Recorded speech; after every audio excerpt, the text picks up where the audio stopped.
Bueno,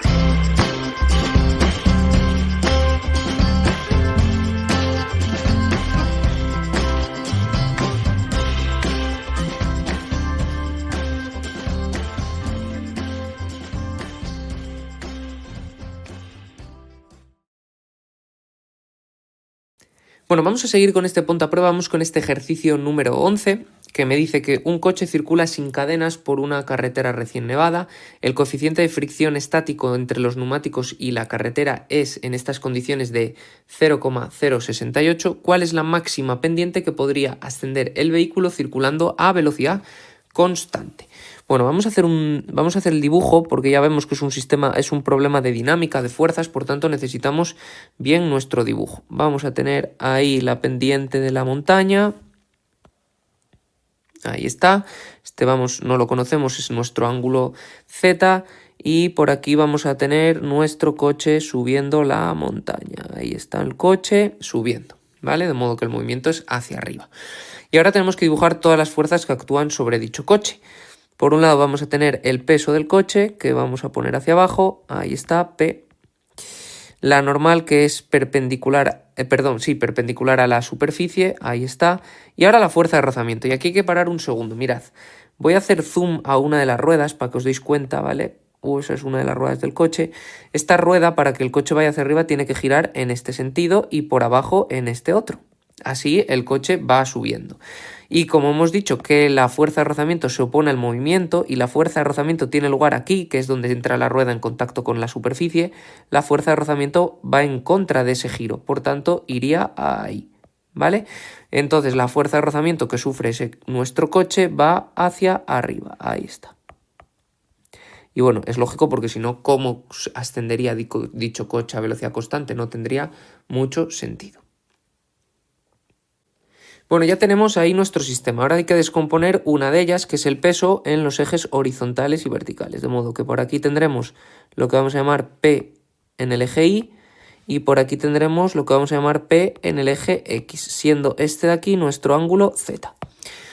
Bueno, pues aplicamos ahora las leyes de Newton para ambos ejes. Para el eje X, bueno, para el eje X, ahí tenemos, me dice que suba a velocidad constante, por tanto se cumple la primera ley.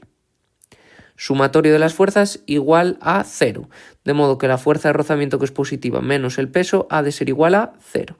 Esto lo que me indica es que la fuerza de rozamiento, menos el peso en X, ahí está, es igual al peso en X. O lo que es lo mismo, el coeficiente de rozamiento por la normal es igual a mg y el peso en X, daros cuenta que es este lado de aquí, que coincide con este lado de aquí, el lado opuesto, por tanto, seno de Z. Vale, necesitamos la normal. Vamos a dejar esta ahí. Porque nosotros hay que acordarse que lo que tenemos que calcular es Z, el ángulo. Vale, vamos al eje Y a ver si nos ayuda, que siempre nos ayuda para calcular la fuerza de rozamiento.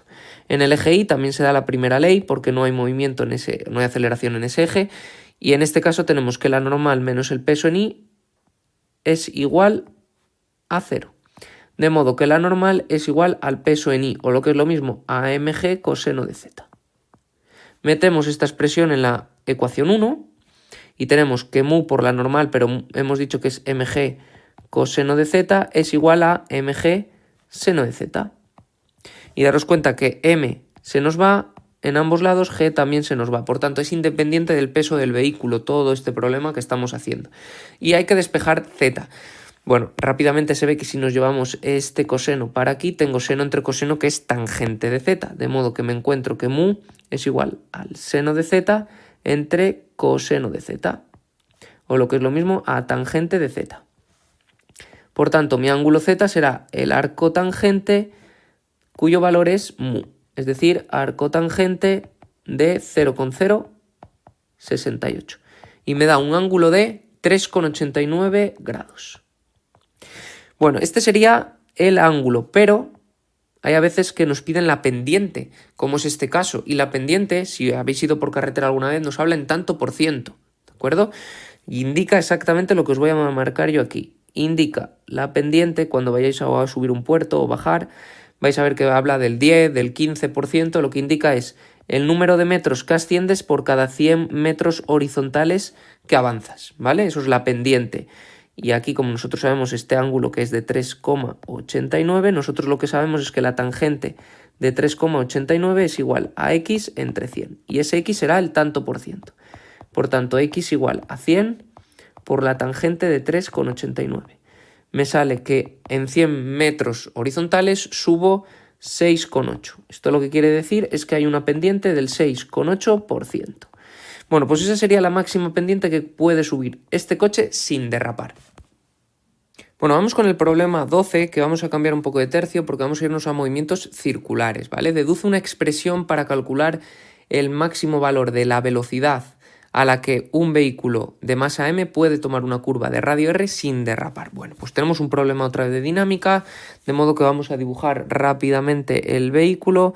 Mirad, tenemos por aquí el maletero del coche, las ruedas, vale, ahí tenemos nuestro vehículo. Bueno, yo no dibujo muy bien. Tenemos aquí nuestra carretera, que lo que va a hacer es girar, ¿vale? Ahí. Y viene girando también. Uy. Vale. Necesitamos el sistema de fuerzas que actúa sobre el coche. Bueno, pues sobre el coche va a actuar una fuerza que es el peso hacia abajo, una fuerza que es la normal de la superficie y luego una fuerza de rozamiento que va a ser la que permita que gire, ¿vale? Como si aquí tenéis un poquito de dudas hacia dónde apuntará, pensar que es una fuerza que permite el giro, por tanto tiene que ser una fuerza centrípeta apuntando hacia el centro de giro, que, bueno, más o menos lo tendremos por aquí, de modo que tiene que ser una fuerza totalmente hacia la derecha, ¿vale? Y esta es la fuerza de rozamiento que va a ser la que permita que gire dicho coche, siendo R, el que voy a dibujar ahora, el radio de la circunferencia que va a describir este coche, por ejemplo, este de aquí, ¿vale? Que es el radio de la curva, R.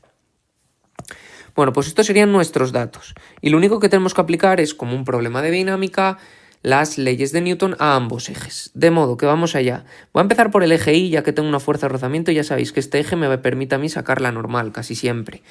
El eje Y me dice que no hay movimiento, por tanto, primera ley de Newton. No hay aceleración, de modo que el sumatorio de las fuerzas es igual a 0, la normal menos el peso es igual a 0, o lo que es lo mismo, que la normal es igual al peso.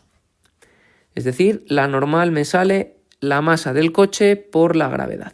Bien, datos que tengo, perfecto. Eje X. Bueno, en este eje sí que hay aceleración, ¿vale? Ya sabéis que en movimiento circular siempre hay aceleración, por tanto, segunda ley de Newton.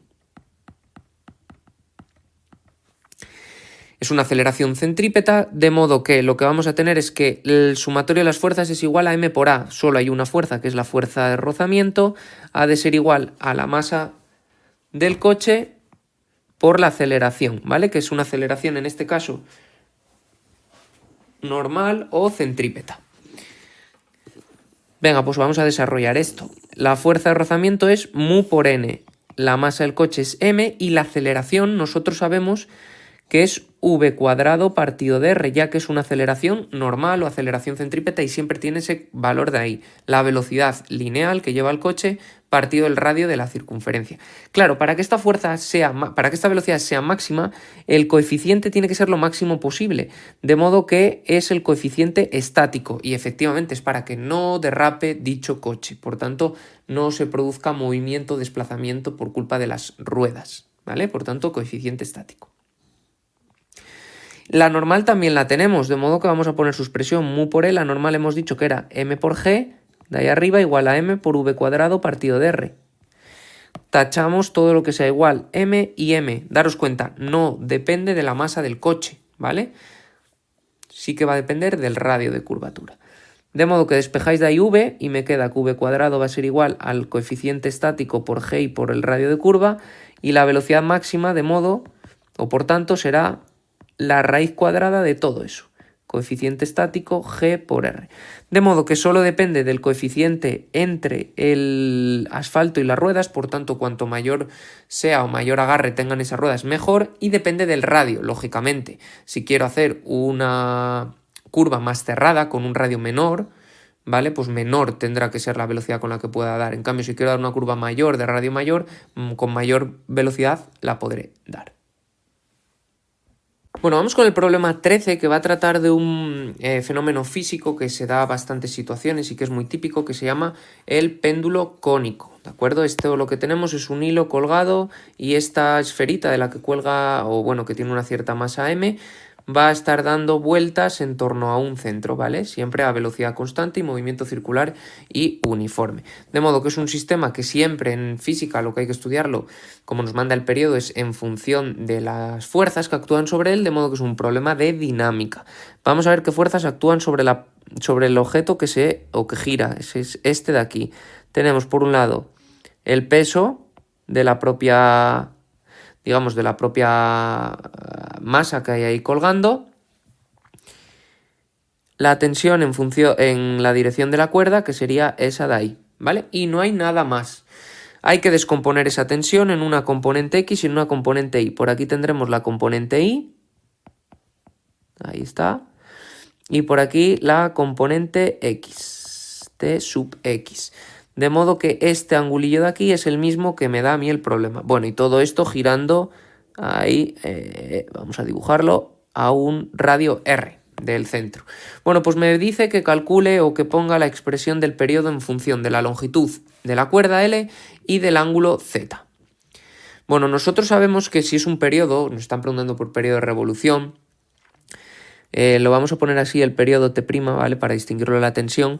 El periodo en un movimiento circular y uniforme es 2pi por el radio partido por la velocidad lineal, ¿vale? Como me lo piden en función a mí de los datos que me está dando el problema, que son L y Z, yo R ya lo puedo poner en función de L y Z, porque R, que daros cuenta que es este lado de aquí, es el lado opuesto a mi ángulo, entonces será el módulo de toda la diagonal, que es L, por el seno, L seno de Z, partido de V. De modo que si consigo tener V, ya tendré resuelto el problema. ¿Y de dónde vamos a sacar V? Bueno, pues V lo vamos a sacar de la dinámica de este ejercicio, ¿vale? Volvemos con la dinámica, por tanto, eje X y eje Y.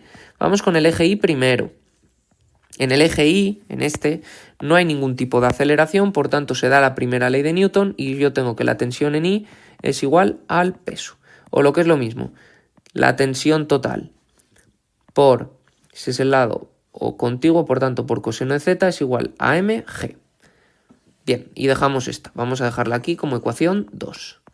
Y vamos al eje X. De momento ahí no ha salido la velocidad. Vamos a ver en el eje X. En el eje X tenemos aceleración porque hay movimiento circular y por tanto la única fuerza, que es una fuerza centrípeta y que encima va en dirección del centro, por tanto en dirección de la aceleración centrípeta, ha de ser igual a la masa por la aceleración centrípeta. O lo que es lo mismo, la tensión, que es la tensión total por el seno de z, es igual a la masa por la velocidad lineal partido del radio. Vale, lo tengo ya, ahí ya sale V. Venga, pues vamos a intentar dejarlo solo en función de nuestros datos. Hay una T ahí de la tensión, vamos a sustituirla por lo que saquemos de la ecuación 1. Si despejáis de ahí la tensión sale M por G partido por el coseno de Z. Lo sustituimos ahora en la ecuación 2. De modo que me queda mg coseno de Z por el seno de Z es igual a mv cuadrado y R ya hemos dicho que lo puedo poner en función de mis datos como L seno de Z. Tachamos lo que sea lo mismo, M y M. No depende de la masa que cuelgue del péndulo. Perfecto. ¿Vale? Y de ahí despejáis V. Vamos a despejar V con mucho cuidado. Despejo V cuadrado. L pasa para el otro lado, por tanto G por L, el seno también, y hay otro seno, seno cuadrado de Z, partido todo ello de coseno de Z. De modo que V es la raíz de todo eso. GL seno cuadrado de Z, coseno de Z. Bien, ya tengo V. Pues me lo llevo a la ecuación 1. Nos lo llevamos a la ecuación de ahí arriba y me sale que el periodo es igual a 2pi L seno de Z partido de la raíz de todo eso. Lo podríamos dejar así, pero queda bastante feo, ¿vale? Entonces vamos a intentar unificar. Mirad, el 2pi lo voy a poner delante para que no moleste. Y ahora, lo que hay arriba, como veo que está también abajo, ¿vale? Esto de aquí, L seno de Z, veo que también está por aquí. lo que vamos a hacer es elevarlo al cuadrado para poder meterlo todo en la raíz, ¿vale? Es decir, vamos a dejar una raíz única y para eso elevo al cuadrado lo de arriba. Ahí, para que no deshaga la igualdad. Y abajo me queda GL seno cuadrado de z coseno de z. Porque así podemos tachar, mirar, seno cuadrado de z, seno cuadrado de z. Y una L con una L de ahí. Agrupamos todo un poquito y me queda que el periodo de ese péndulo cónico será 2pi raíz de L, el coseno que va para arriba del todo, partido de G. Y esa es la expresión que nos permite a nosotros conocer cuál es el periodo de este péndulo. Y solo depende de L y del ángulo Z. Si te ha gustado el vídeo, no olvides suscribirte a mi canal, darle a like y activar las notificaciones.